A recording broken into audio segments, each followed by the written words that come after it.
निर्गमन की पुस्तक 27वां अध्याय वचन 1 से लेकर 21 तक। होम बलि की वेदी। फिर वेदी को बबूल की लकड़ी की 5 हाथ लंबी और 5 हाथ चौड़ी बनवाना। वेदी चौकोर हो और उसकी ऊंचाई 3 हाथ की हो और उसके चारों कोनों पर 4 सींग बनवाना। वे उस समेत एक ही टुकड़े के हों और उसे पीतल से मढ़वाना। और उसकी राख उठाने के पात्र और फावड़ियाँ और कटोरे और कांटे और अंगीठियाँ बनवाना। उसका कुल सामान पीतल का बनवाना। उसके लिए पीतल की जाली की एक झंझरी बनवाना और उसके चारों सिरों में पीतल के 4 कड़े लगवाना। और उस झंझरी को वेदी के चारों ओर की कंगनी के नीचे ऐसे लगवाना कि वह वेदी की ऊंचाई के मध्य तक पहुँचे। और वेदी के लिए बबूल की लकड़ी के डंडे बनवाना और उन्हें पीतल से मढ़वाना। और डंडे कड़ों में डाले जाए कि जब जब वेदी उठाई जाए तब वे उसके दोनों किनारों पर रहे। वेदी को तख्तों से खोखली बनवाना, जैसी वह इस पर्वत पर तुझे दिखाई गई है वैसी ही बनाई जाए। निवास स्थान का आंगन। फिर निवास के आंगन को बनवाना। उसके दक्षिण की ओर के लिए बटी हुई सूक्ष्म सनी के कपड़े के पर्दे हो। उसकी लंबाई 100 हाथ की हो, एक किनारे पर इतना ही हो। और उनके लिए 20 खंबे बने और इनके लिए पीतल की 20 कुर्सियां बने। और खंभों के कुंडे और उनकी पट्टियां चांदी की हो।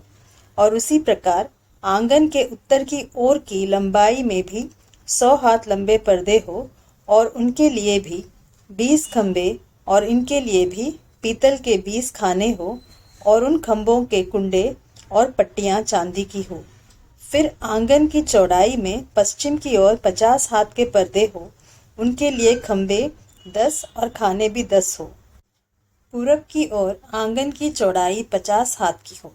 आंगन के द्वार की एक ओर 15 हाथ के पर्दे हो और उनके लिए खंभे 3 और खाने 3 हो। और दूसरी ओर भी 15 हाथ के पर्दे हो, उनके लिए भी खंभे 3 और खाने 3 हो। आंगन के द्वार के लिए एक पर्दा बनवाना जो नीले, बैंजनी और लाल रंग के कपड़े और बटी हुई सूक्ष्म सनी के कपड़े का कामदार बना हुआ 20 हाथ का हो। उसके लिए खंभे 4 और खाने भी 4 हो। आंगन के चारों ओर के सब खंभे चांदी की पट्टियों से जुड़े हुए हो, उनके कुंडे चांदी के और खाने पीतल के हो। आंगन की लंबाई 100 हाथ की और उसकी चौड़ाई 50 हाथ की और उसके कनात की ऊंचाई 5 हाथ की हो।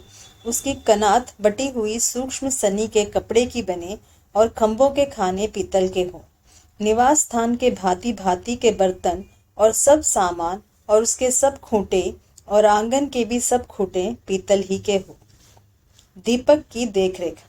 फिर तू इस्राएलियों को आज्ञा देना कि मेरे पास दीवट के लिए कूट के निकाले हुए जैतून का निर्मल तेल ले आना, जिससे दीपक नित्य जलता रहे। मिलाप वाले तंबू में उस बीच वाले पर्दे से बाहर जो साक्षी पत्र के आगे होगा, हारून और उसके पुत्र दीवट सांझ से भोर तक यहोवा के सामने सजाकर रखे। यह विधि इस्राएलियों की पीढ़ियों के लिए सदैव बनी रहेगी।